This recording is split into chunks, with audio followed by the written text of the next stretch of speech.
এটি হলো hydrogen peroxide acid. আজকে আমি দেখাবো আমরা অ্যাসিড ব্যবহার করে কিভাবে করে সোল্ডারিং করতে পারি। এটির নাম দস্তা, যেটি আমরা অ্যাসিডের সাথে মিক্সচার করব।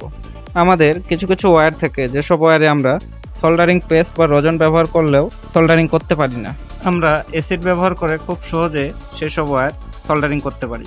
এটি সোল্ডারিং পেস্ট এবং রজনের থেকেও অতি দ্রুত কাজ করে। আমরা জানি মেটালের মধ্যে সোল্ডারিং হয় না বা সোল্ডারিং ধরতে চায় না, কিন্তু আমরা অ্যাসিড ব্যবহার করে খুব সহজে যে কোনো মেটালের মধ্যে সোল্ডারিং করতে পারি।